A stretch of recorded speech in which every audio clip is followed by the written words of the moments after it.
दोस्तों नमस्कार, मैं वरिंदर पटेल। उत्तर प्रदेश की राजनीति में लगातार 9 सीटों पर हो रहे उपचुनाव में लगातार सियासी सरगर्मी तेज हो रही है। आपको बता दें कि फूलपुर सीट को लेकर जिस तरह से बहुजन समाज पार्टी और निश्चित तौर पर भारतीय जनता पार्टी किस तरह से समाजवादी पार्टी को कमजोर करने की कोशिश कर रही थी, लेकिन उसमें विफल हो गई। आपको बता दें कि बीते दिने आपको वीडियो वायरल की गई कि वहां पर मुस्तफा सिद्दीकी साहब जो समाजवादी पार्टी से कैंडिडेट हैं, उनको किस तरह से फूलपुर से कैंडिडेट हैं, उनको किस तरह से जो है कि दलित विरोधी बताने की रणनीति तैयार की गई। लेकिन आपको बता दें कि निश्चित तौर पर आपको स्पष्ट कर दूं कि अखिलेश यादव ने उत्तर प्रदेश की फूलपुर विधानसभा सीट के जो प्रभारी है इंद्रजीत सरोज को बनाए हैं।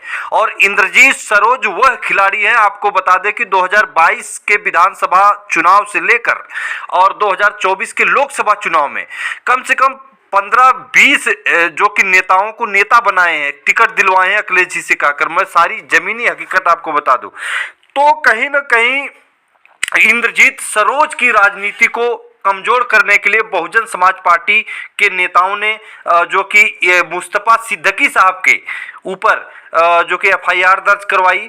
और कहीं ना कहीं जो समीकरण था वहां पर यादव, मुस्लिम और साथ में मौर्य और पासी समाज जो था बिल्कुल एक मुश्त है। और साथ में जो कि दलित समाज के लोग भी वहां पर एक मुश्त एक साथ समाजवादी पार्टी की तरफ आ रहे हैं, कुछ कुर्मी भी आ रहे हैं।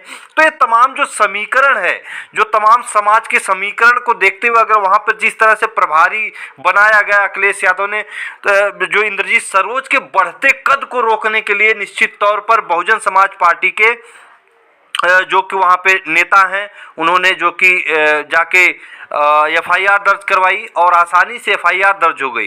एक तरफ आप सोचिए जरा, एक तरफ मुख्यमंत्री श्री योगी आदित्यनाथ जी दलित बस्ती को डैश डैश बस्ती, आपने देखा होगा वीडियो वायरल होगी, वह कहकर जो कि उसमें तेल देने की बात, मिठाई देने की बात इस तरह से कर रहे हैं जैसे दलित समाज बिल्कुल उस तरह से किस नजरिए से वो बोल रहे हैं, आप समझ गए होंगे।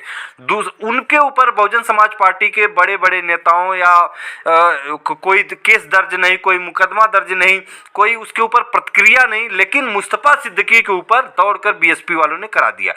तो कहीं ना कहीं ये मुस्तफा सिद्दीकी जी को के ऊपर जो कराया गया दर्ज मुकदमा ये नहीं है। फूलपुर विधानसभा सीट में आपको बता दो जो समीकरण है कुर्मी समाज सबसे ज्यादा है और भारतीय जनता पार्टी ने कुर्मी समाज के प्रत्याशी दिए। आपको बता दें कि कुर्मी समाज का भी वोट समाजवादी पार्टी को मिलेगा, कुछ मिलेगा। और साथ में मौर्य, साक सैनी, कुशवाहा से होते हुए जो यादव मुस्लिम के साथ जो पासी समाज है बिल्कुल एक मुश्त सपा की तरफ घूम गया है।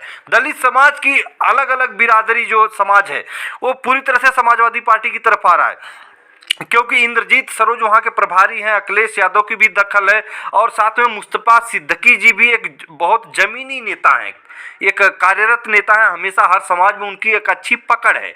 और आपको बता दो कि 2022 में मात्र 2500 से या 2700 के आसपास समथिंग वोटों से ही केवल वहां से भारतीय जनता पार्टी जीत पाई है। मतलब समाजवादी पार्टी हारी जरूर है, लेकिन किस तरह से हारी है, क्या क्या किया गया, सारी जनता जानती है। आपको वही चीज मैं बता दूं कि मौर्य समाज जो है बुरी तरह से भारतीय जनता पार्टी से नाराज वहां पर जो वोटर हैं, जो समर्थक हैं, जो आपको बता दो कि मौर्य समाज बिल्कुल नाराज है, क्योंकि अमरनाथ मौर्य जी को लोकसभा 2024 अभी जो ताजा चुनाव हुआ था फूलपुर लोकसभा सीट पर, जहां पे पूरे देश का चुनाव हुआ था, तो फूलपुर में किस तरह से हराया गया अमरनाथ मौर्य जी को, यह बात बिल्कुल भूलने के लिए तैयार ही नहीं हो रहा है मौर्य समाज। और साथ में और तमाम जो कि सीटें थी जिस पर जिस तरह से किया गया क्रियाकलाप, तो ये तमाम समीकरण है समाजवादी पार्टी के पक्ष में मजबूती से जा रहे थे। इसको कमजोर करने के लिए इस तरह से एक निश्चित तौर पर प्रयास किया गया। लेकिन जो जमीनी हकीकत बता दूं,